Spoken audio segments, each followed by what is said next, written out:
दोस्तों, आज मैं आपको एक कहानी सुनाने जा रही हूँ जो कि एक चुड़ैल की है, जो हमारे गांव के इमली के पेड़ पर रहा करती थी।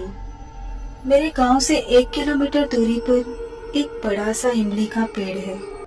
वो पेड़ बहुत ही बड़ा है और जिसकी शाखाएं लंबी लंबी और ऊपर से नीचे तक फैली हुई है। वो पेड़ देखने में बहुत ही भयानक सा लगता है।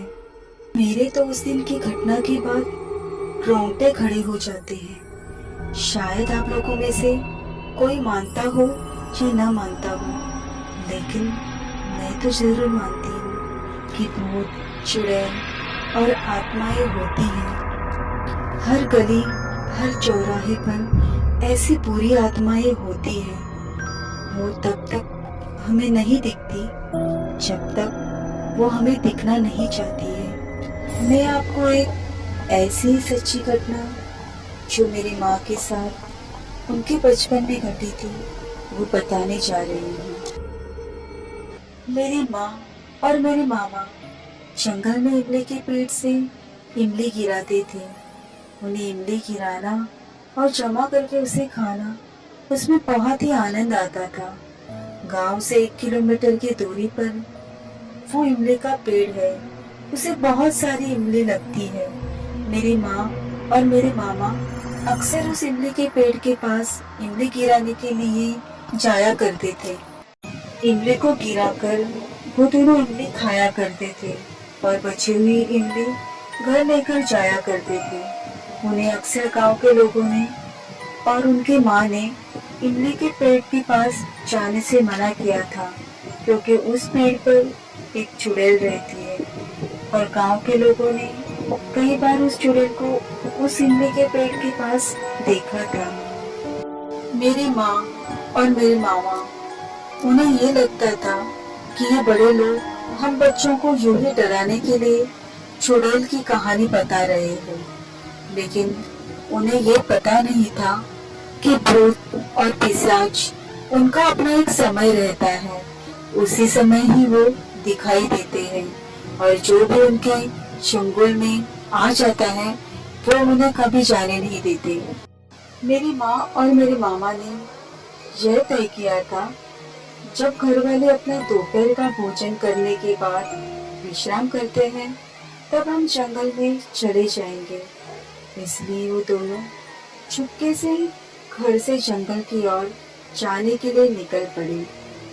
घर से वो 2 बजे निकले थे और वहां पहुंचते पहुंचते उन्हें आधे घंटे से भी ऊपर हो चुका था, क्योंकि जंगल बहुत ही घना और बड़ा था।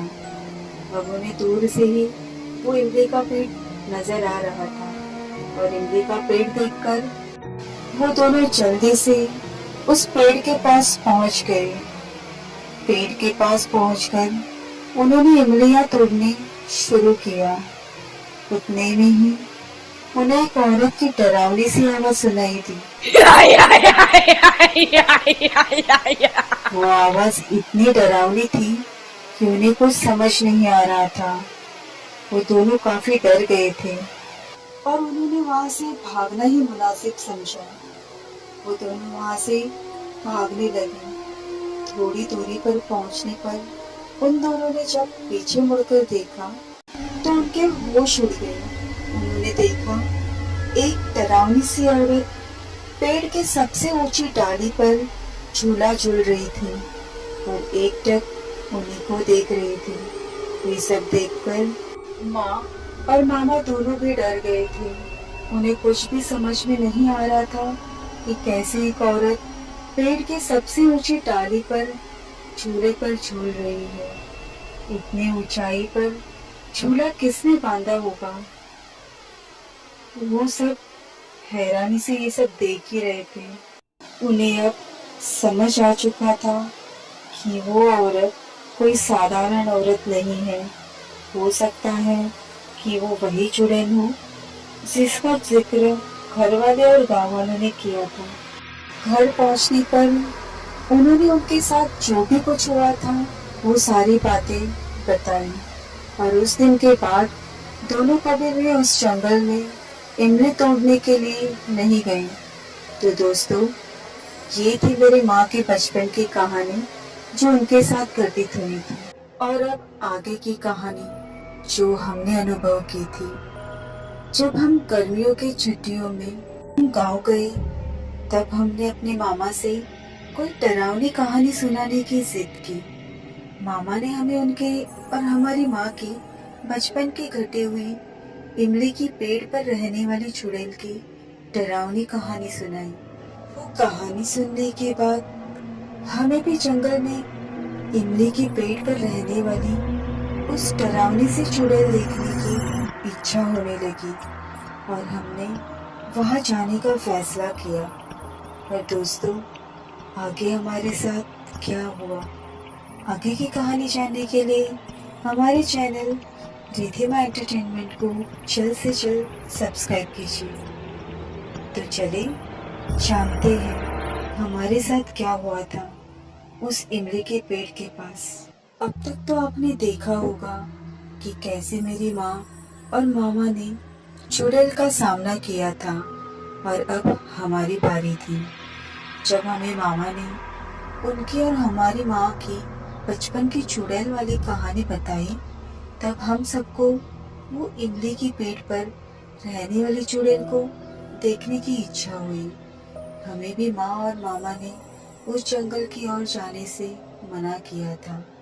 उन्होंने हमें वहाँ अकेले जाने से मना किया था, लेकिन हमें तो कहानी की चुड़ैल सचमुच की कैसे दिखती होगी, ये जानने के लिए हम बहुत ही उत्सुक थे।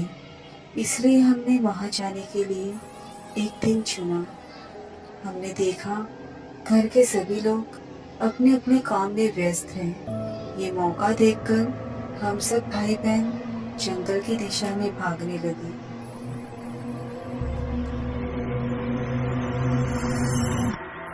जंगल बहुत ही दूर था। घना जंगल देखकर हमारे मन में डर तो था, लेकिन चुड़ैल देखने की इच्छा मन में होने के कारण हम सब ने हिम्मत करके आगे जंगल की तरफ जाने का तय किया। हम सब बहुत ही खुश थे, क्योंकि आज हमें उस चुड़ैल को देखने मिलने वाला था। थोड़ी दूर तक जंगल में चलकर अब हम उस इमली के पेड़ के पास पहुंच गए थे। वहां पहुंचने पर हमने देखा कि वहां आसपास कोई भी नहीं है। ये देखकर हम थोड़ा निराश हो गए, क्योंकि जिस उम्मीद से हम घर से निकले थे कि हमें चुड़ैल देखने मिलेगी, पर वहां पहुंचने पर हमें ऐसा कुछ देखने नहीं मिला। फिर हमने वहां पर इमलियां तोड़ी। बहुत समय उस पेड़ के पास हमने बिताया। दोपहर के अब धीरे धीरे शाम होने लगी थी। हमने वहां पर बहुत सारी इमलियां तोड़ी। ऊपर पेड़ पर चढ़ना, इमलियां तोड़ना, हमें इसमें बहुत ही आनंद आ रहा था और हमें वापस घर जाने का मन भी नहीं कर रहा था। हमने और थोड़ा देर वहां पे बिताने का फैसला किया और अब रात हो गई थी। हमें अपने घर की याद आने लगी थी। थोड़ी देर वहां पर बिताने के बाद अब हमने वापस घर लौटने का फैसला किया। हम सब वहां से घर जाने निकले, लेकिन वापस घर जाने का रास्ता नहीं मिल रहा था। अंधेरा काफी हो चुका था और अंधेरे में घर जाने का रास्ता समझ में नहीं आ रहा था। हम जिस रास्ते से जाते थे, घूम फिर कर वापस इमली के पेड़ के पास पहुंच जाते थे। अब तो हम काफी डर गए थे।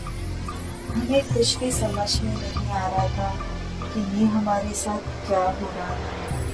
हमने जब पीछे मुड़कर इमली के पेड़ के पास देखा, तो वहां पे हमें एक बूढ़ी औरत दिखाई दी। वो काफी बूढ़ी थी और उसके लंबे लंबे सफेद बाल थे। उसके चेहरे पर चूड़ियां थी और उसके पीठ पर एक कुबड़ था।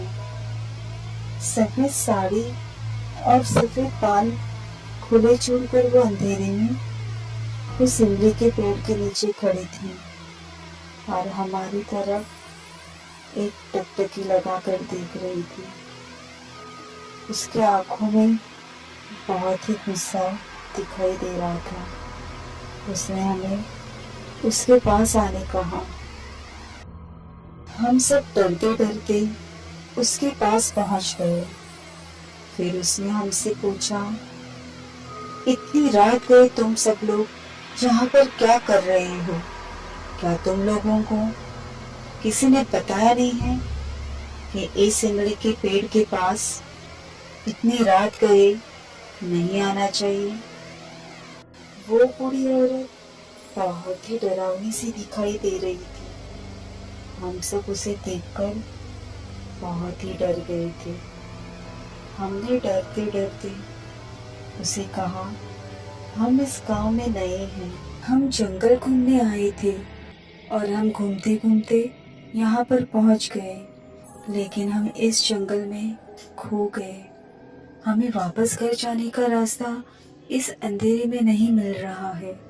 फिर उस बूढ़ी औरत ने अपने हाथों से इशारा करते हुए रास्ता बताया और फिर उसने हमसे कहा, आज मैं तुम सबको यहाँ से जाने दे रही हूँ।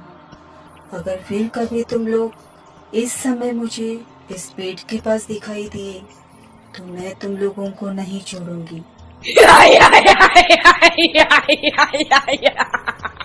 उसने हमें जिस दिशा में जंगल से बाहर निकलने का रास्ता बताया था, हम लोग उस दिशा से भागने लगे। कुछ अंतर पर जब हमने पीछे मुड़कर देखा, हमारे तो होश उड़ गए। उस बूढ़ी औरत के पैर उल्टे थे और वो इमली के पेड़ के सबसे ऊंची डाली पर बैठकर हमारी तरफ ही देख रही थी।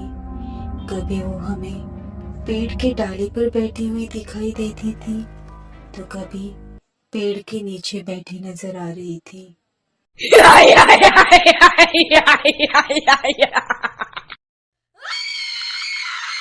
ये सब देखकर हम सब बहुत डर गए थे।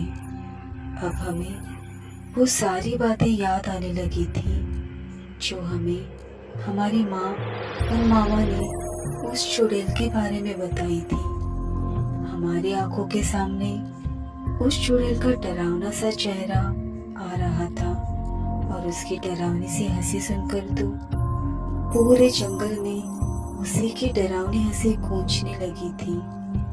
हमें जल्द से जल्द घर पहुंचना था, इसलिए हम वहां से भाग रहे थे। हमें ऐसा लग रहा था कि हमने अपने बड़ों की बात मानी होती तो ये सब नौबत नहीं आती थी। हमने उनकी कही बात न मानकर बहुत गलत किया।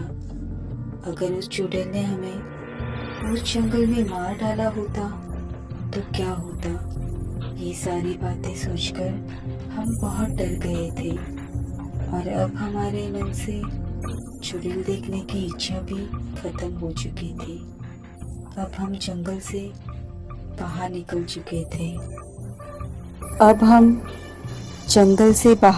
चुके थे। हमने भगवान को धन्यवाद किया और आगे बढ़ने लगे। हमें अब दूर से अपना घर नज़र आने लगा था। घर के सारे लोग हमें लेकर बहुत ही परेशान थे क्योंकि हम उन्हें बिना बताए जंगल गए थे। घर पहुंचकर हमने वो सारी बातें घर वालों को बताई और उनकी डांट भी सुनी। उस दिन के बाद हम जब भी कभी गांव गए, हम उस जंगल में कभी नहीं गए। तो दोस्तों, कैसी लगी आप सबको हमारे बचपन की इमली के पेड़ पे रहने वाली चुड़ैल की कहानी? अगर आपको कभी इसी तरह का भयानक अनुभव आया होगा और अगर आप भी अपना अनुभव हमारे साथ और लोगों तक शेयर करना चाहते हो तो मैंने डिस्क्रिप्शन में अपना ईमेल आईडी दी है, आप उसमें अपनी कहानी भेज सकते हो। दोस्तों, अगर आपको हमारी कहानी पसंद आई हो और आप आगे इसी तरह की कहानी सुनना पसंद करते हो तो हमारे चैनल रिधिमा एंटरटेनमेंट को जल्द से जल्द सब्सक्राइब कीजिए और अपने दोस्तों तक शेयर कीजिए।